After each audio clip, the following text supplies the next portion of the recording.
Pretty dangerous situation in Providence last night. We'll talk about it. Welcome into my state of mind. I am Dan York. I wish you a happy Thanksgiving. This will be our last show for the week, original for the day. Tomorrow we'll revisit a Veterans Day conversation that was pretty poignant, and then we'll have a really interesting conversation about the history of the state of Rhode Island on Friday with Phil West, who wrote a big book on all the government goings-on in Rhode Island over the last 20, 30 years, so stay tuned for that. In the meantime, last night was pretty hectic around here, and while we're watching protests all around the country, in Providence, I-95 gets shut down, and two of the gentlemen who were involved in that, who were on the radio earlier today on WPRO, are here in studio to talk about what they were trying to accomplish, so stay tuned for that. In the meantime, the rundown is dominated by the story out of Ferguson, Missouri, no doubt. Officer Wilson speaks to ABC. Obviously, the family doesn't buy what he has to say, and that doesn't surprise anybody. And there really is that kind of a question when it comes to the tactics used last night on 95. And of course, we always like to hear what you have to say on your state of mind. So we just start real quick as we kind of just check off some of the things that are part of the developing story. Yes, he speaks. The headline on CNN reads this way. Officer Wilson says he's sorry, but his conscience is clear. You really have to take a look at the entire interview that George Stephanopoulos did with this young 28-year-old officer whose life has been turned upside down, no doubt. Of course, Michael Brown's life has been ended, and so there are folks who have perspective in completely different directions. But he's got kind of this, I don't know, informal stoicism about what he did, and he's very confident that he acted according to procedure. The reason I have a clean conscience is because I know I did my job right. I gave myself another mental check. Can I shoot this guy? Legally, can I? And the question I answered myself was, I have to. If I don't, he will kill me if he gets to me. There's really nothing about an edited piece of video audio that gives you any perspective on why the grand jury decided what they did. But I think if you take a look at the entire interview and then you match it up with some of the testimony that's been offered publicly from witnesses who spoke to the grand jury, you may have a real clear understanding why the grand jury decided not to indict. But, moving along here, there's no way that the family is going to buy this. This is understandable journalism, but gratuitous in some ways. CBS News, here's the headline, and of course, the family, mom, dad, were on the TV this morning. He didn't do what he had to do. He did what he wanted to do. So his conscience is clear. How could your conscience be clear after killing somebody, even if it was an accidental death? Yeah, their emotion is predictable, understandable, and there's no way that you can expect this family to get to some kind of objective place in this conversation, right? So they have a voice. They need to be heard. They need to be respected. They need to be prayed for. I don't know that they need to be paraded in front of national news shows on any kind of lengthy basis, but as a viewer, you can determine whether or not you want to watch that. But last night was just, are you kidding me? Really? Now, the protests that were scheduled for Central High School seemingly went off very well. People got their points of view across. There's a proper exercise in protest. I mean, I've been involved in public protests myself. So I don't determine on my own whether someone's got a legitimate gripe or not, or has exercised their First Amendment rights in a proper way or not. But then there are just some things that you cannot do. And last night, there were some things that you just cannot do. There's the headline. Now we've got our own little Providence competition to try to get to the, top story in cable news? What was this? Their message was similar to the one chanted around the country. Hands up, don't shoot, no justice, no peace. But what started with a peaceful protest winding through city streets suddenly changed directions as the crowd moved from police headquarters to the highway. And we're done, and we're tired. That's why we're all out here fighting. And it doesn't take a history lesson to know that America was built on Black Death. And we're not only doing this in mourning, but to continuously and continue to say that we're sick of it. And police agree they have a right to protest, but moving onto the highway crossed the line, bringing traffic on 95 to a halt and cutting access to the major hospitals. As soon as they block 95, obviously 95, we have a responsibility not only for the people that are on the highway, for the people who put themselves in harm's way to make sure that they don't get killed. But local and state police say they were prepared after weeks of strategizing ahead of the grand jury decision in Ferguson. All the officers here tonight, Providence Police and State Police, acted in a very professional manner. Nobody responded to any of the chants or the slogans or any of that stuff. You know, one kid having a seizure, trying to get to Hasbro, one person having a heart attack, trying to get to Rhode Island Hospital, and all of a sudden this story changes dramatically, doesn't it? I don't know why that's lost on these protesters, but it is, and I don't know. We'll try to figure it out with my guest tonight. Let's check your state of mind. We'd like to hear what you have to think on issues that we present now, yesterday. 401-228-1886 is the phone number. State of mind at myritv.com. Tweet, Facebook post at us. Here's a post on Facebook. Erlen writes, thank you for remaining neutral on emotionally tempting issues and for trying your best to enlighten the level of discourse on your show. Well, that's very nice of you to say. I don't usually put up compliments, but Jess chose that one this evening. I'm not sure if Erlen's talking about the radio or the television show, but I will tell you I shall be challenged again tonight with my two guests, so stay tuned.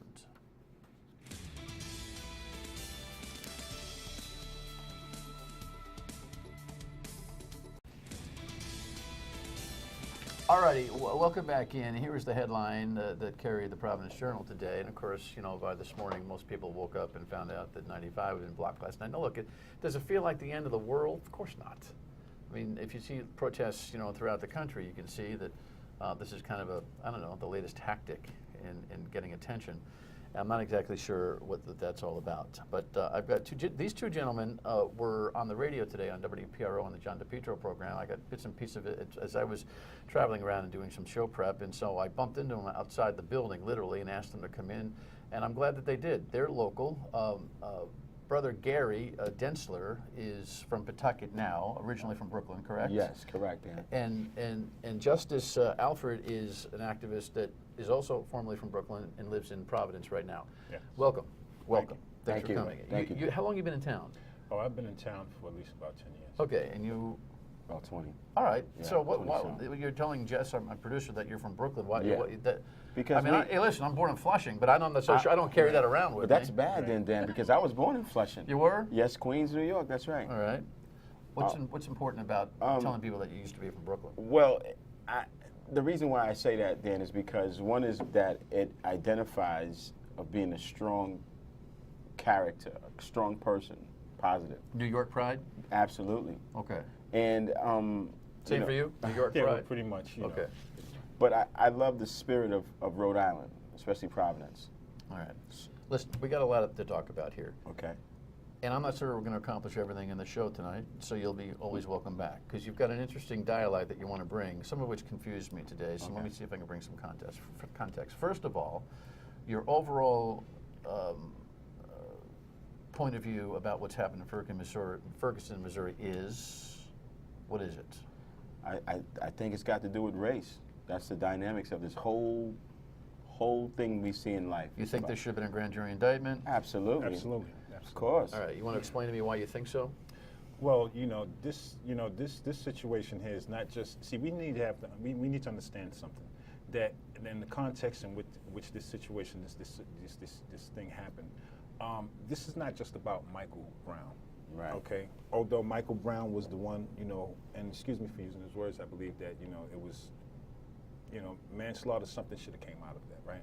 But this is not just about Michael Brown. This is a symbol for all of the African American youth in America that have been killed, in event circumstances like that. We need to address it. I believe that we need to deal with it in the way that it has been dealt with in Ferguson, because it sends a message. It sends a message a clear message that people are tired, and this is not just. And let's not just make it just a black and white issue, because there are. All right, let me see if I can cut through here, because unfortunately we don't have the TV doesn't allow a lot of time. I'm trying to figure out. A lot of people are trying to figure out why the Michael Brown story ends up being the litmus test on what I think are legitimate arguments that Black America has still about law enforcement in the country. The grand jury's charge is not to settle the social ills of the country. The grand jury's charge is to determine the facts of a specific case that was in front of them. Right. And they came out with no true bill. While I'm sure they felt community pressure, right, they have to look at the case. They can't determine that a guy needs to go to trial so that we can have a national conversation. Well, I understand. Not that we shouldn't have a national conversation. Right, but I'm saying this as a man of color in America, that's gone and done with. You know, our rights, our human rights, been violated. What's gone and done with? Like, you know, the justice system is not protecting us at all. I mean, we're not protected in America no more. These grounds been broken and violated in a heinous way. You know, for years. For years that we're looked upon in America like, you know, there's a proper cause for this, there's a proper cause for that. What about that poor kid? He was 17 years old. He was a young man. He wasn't an adult. Have you seen the play-by-play of the officer's discussion with George Stephanopoulos? Did you see the entire interview? Yes. Have you looked at the entire interview? No, I haven't actually. And the grand jury witnesses that who happened to be African American that corroborated the officer's story about Michael Brown walking in the middle of the road, Michael Brown approaching the car, Michael Brown closing the door, Michael Brown reaching in, grabbing his gun, Michael Brown. Do you really believe that? Well, there's witness corroboration of the officer's story. Are you serious that in America we're going to say that? So, you know, but what I'm failing to understand, okay, because I know how the court of law works, they examine the evidence, and right, you know, and based on that evidence, you know, the grand jury can only, you know, come up with, you know, what they have presented before them. But you know, and yeah, you know, if it's circumstantial, it's whatever substantial evidence they believe that they have. Right. But what I'm saying is that at the end of the day, the bigger picture is that, you know, did Michael deserve to die for that? Was that supposed to happen? Could there have been other preventive measures that the officer could have taken prior to, you know, with the training? And the truth is that nobody really knows, because, and not to be insensitive about the officer's position, because I understand that, you know, when you're in that line of work, you know, things happen, and you can never actually really receive the training that you need to handle the streets. Well, listen, no, right now you sound a whole lot more reasonable than I thought you did on the radio this morning. And you know, when Jai Young got killed in this city, it was a horror show. Right. And training resulted from it. Right. I'm not so sure that what you guys did last night creates a kind of conversation that I think you're constructively operating on today. We'll pause, we'll come back, and we'll talk about that. Don't go away.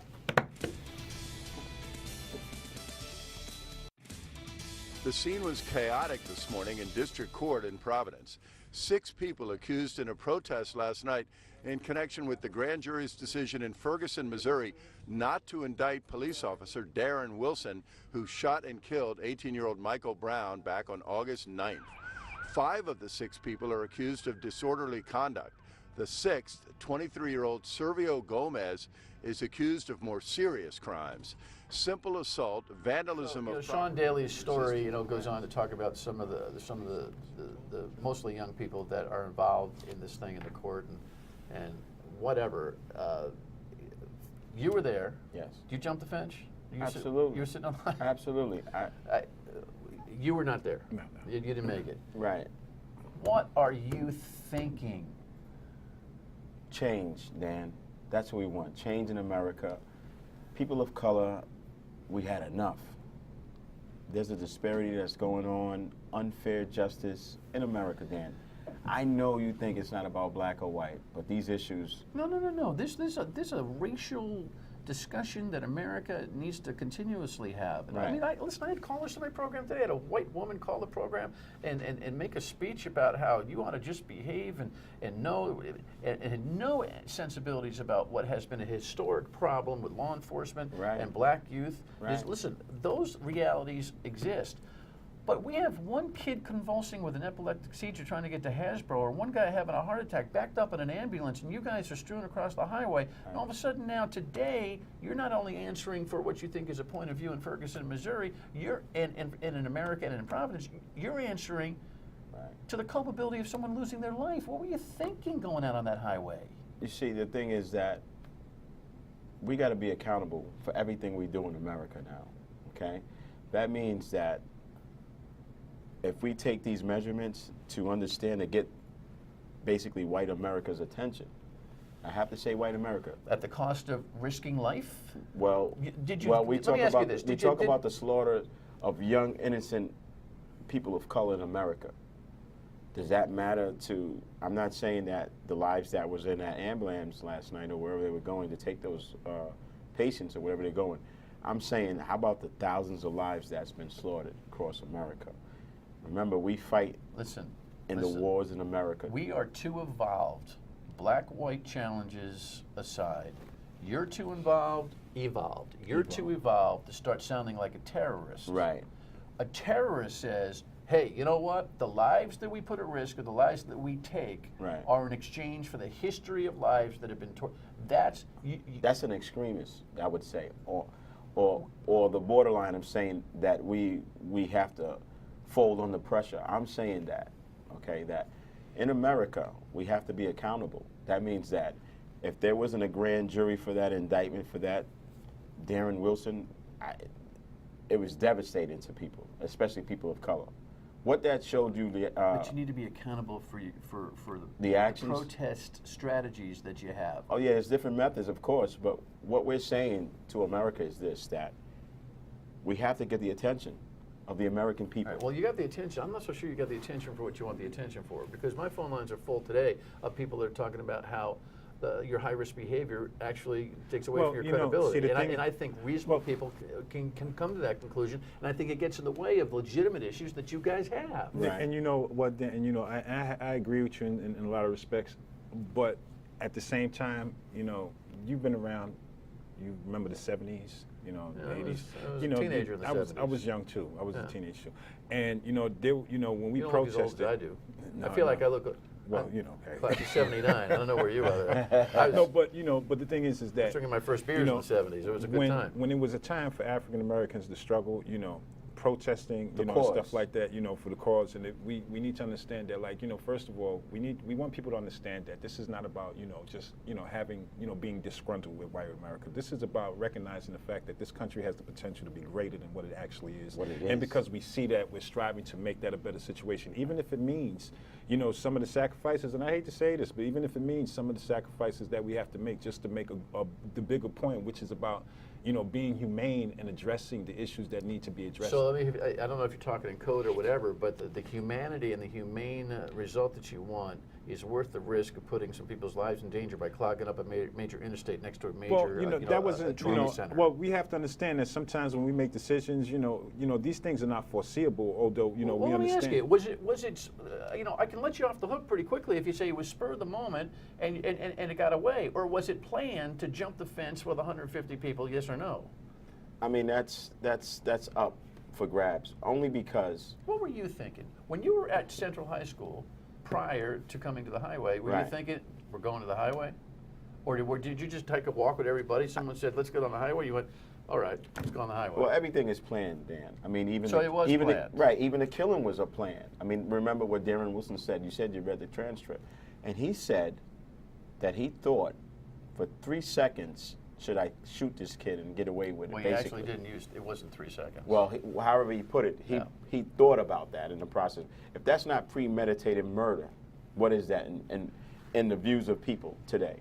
And I mean, besides, like, how many shots does it take? Am I right? But how many shots does it take? You know what's challenging about you guys? And so, you know what, I want to keep the dialogue going, not end it with this television show, because we're not going to get anything accomplished here tonight. But here's what's interesting about your style, if you don't mind me saying. Sure. You answer questions with questions. Right. You know you don't answer questions with answers. No. You're actually answering questions with answers tonight. You're answering questions with questions. That's right. And so, you know, I've been around a long time, brother. Right. And so I know when someone's answering questions with questions, and you haven't answered my question about motive last night. I hope we can get by last night and have bigger conversations. We can. Are you guys continuing to think about clogging up highways around here? Are you competing for national stardom on CNN's coverage? What are you doing? To be honest, Dan, I think that, you know, and not to say that that's an event that we should do again, but I believe we need to do whatever it takes, you know, to get, and it's not just about addressing this towards white America. This is about, established authority. This is about the government. This is about the cities recognizing, and the police department in particular recognizing, man, that this is an epidemic. What about the 12-year-old kid that just got killed in Ohio Right, with a in Cleveland. Who flashed a gun that did not have a toy 12 years cap old, on Dan. it? Now, 12 Who years flashed old. a gun and didn't have a toy cap. Now, Right. I'm not going to try that case here. I haven't No, even no. looked into it, neither of you. 12. There's a new But- video out that's being published Right. today. But the reality is that Dan. this 12-year-old kid is dead. If that was your And- son, God forbid, what would you do? Yeah. Well, my son wouldn't be flashing a pistol at a What fake if- pistol at a cop. I What can if he promise you that does? way. What if he does, Dan? Well, I can't admit that. I can't suggest that. All Right, parents we have can't control over really their say kids. but so much about the case. The bottom line about the city of Providence, though, do you think prorated things are better in Providence than they are in Ferguson, Missouri? Do you have any idea of being able to judge that? Yeah, I could judge that. And what's the answer? Providence is maybe 5 times worse than Missouri, St. Louis. You agree? No, I can't say that I do agree because I'm not really out there in the streets. But the time that I do spend, we've witnessed some things where we know that police behavior has been really out of hand. All right, well, So listen, I can only go by. I think And we love cops, by the way, too. the reason you call yourself brother is because you're trying to send a message to youth about the way they refer to themselves, correct? Absolutely. You don't like the use of the N-word. Absolutely. I think that's a constructive conversation we should have in the future. We sure can. Can we continue the dialogue? Yes, we can. All right. It's nice to have you both. Happy Thanksgiving to both Thank of you. you. You too. Same to you, All right, Dan. one more thing when we come back. Stay with us. Here's the thing. These kinds of protests sometimes draw the... I wouldn't have had these two guys on tonight if they didn't do what they did, and I have to admit that. At the same time, it's a very delicate balance. I hope we don't see a repeat of that tactic. There are conversations that need to be had in this country, and we got to come without a bias if that's at all possible. And it is if we work hard enough at it. We'll have more conversation about that on the radio when we reconvene after the 4-day weekend on WPRO, noon to 3, and back here at 7:30. Tomorrow night, a repeat of our vet show on Thanksgiving, a great historical look at Rhode Island Friday night. I hope you have a great holiday weekend. Thanks for watching.